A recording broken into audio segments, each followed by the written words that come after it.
Hello government officers, நம்ம ஐந்தாண்டு திட்டங்களில் 12வது ஐந்தாண்டு திட்டத்தை தான் பற்றி பார்க்க போகிறோம்.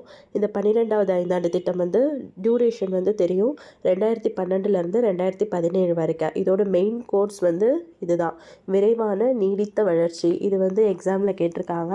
11க்கும் இதே மாதிரி தான் வரும். இது விரைவான நீடித்த வளர்ச்சி அனைத்து துறைகளிலுமே வந்து இருக்கணுங்கிறது தான் இதோட போட்டோ. ஜிடிபியோட இலக்கு வந்து 8% நிர்ணயம் பண்ணியிருக்காங்க. இவங்க பிளான்ஸில் வந்து என்னென்னலாம் இருக்கணும்னு கொண்டுட்டு வந்தாங்களாம். ஃபஸ்ட்டு வந்து வேலைவாய்ப்புகள், 5 கோடிக்கும் அதிகமான புதுசான வேலைவாய்ப்புகள் வந்து கொண்டுட்டு வரணும்.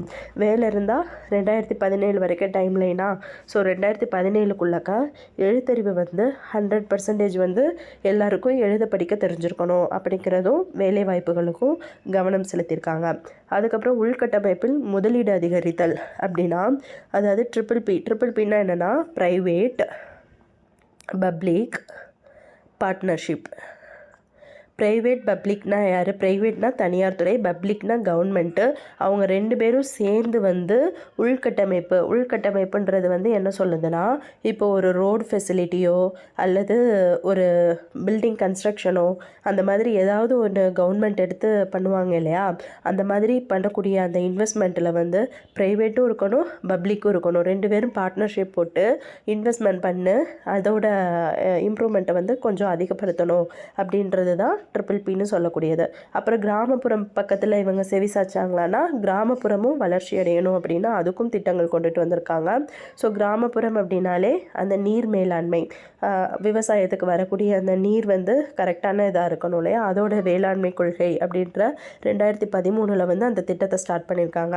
ஸோ 12 to 17 தெரியும்.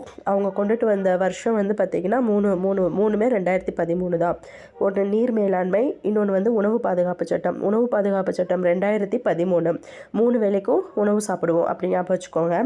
இது வந்து என்ன சொல்லுதுன்னா, இப்போது கவர்மெண்ட்டை கொண்டுட்டு கொடுக்கக்கூடிய அந்த பிடிஎஸ் அப்படின்னு சொல்லக்கூடிய அந்த ரேஷன் பொருட்கள், அப்புறம் வந்து பெரியவங்களுக்கு கொடுக்கக்கூடிய சலுகைகள், அப்புறம் கர்ப்பமாக இருக்கிறவங்களுக்குன்னு கொடுக்கக்கூடிய அந்த ஊட்டச்சத்து நிவாரணம் 2000 3000ன்னு வருஷத்துக்கு இன்க்ரீஸ் பண்ணுறாங்க இல்லையா, அந்த மாதிரி எல்லாமே வந்து இந்த சட்டத்தின் கீழே தான் வந்திருக்கு.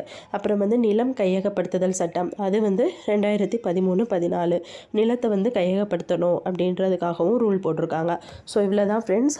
இதுக்கு கீழே இருக்கக்கூடிய இது கூற்றுல கேட்டாங்கன்னா நீங்கள் ஈஸியாக ஆன்சர் பண்ணிடலாம். ஸோ வீடியோ பிடிச்சிருந்தா லைக் பண்ணுங்கள். தேங்க்யூ.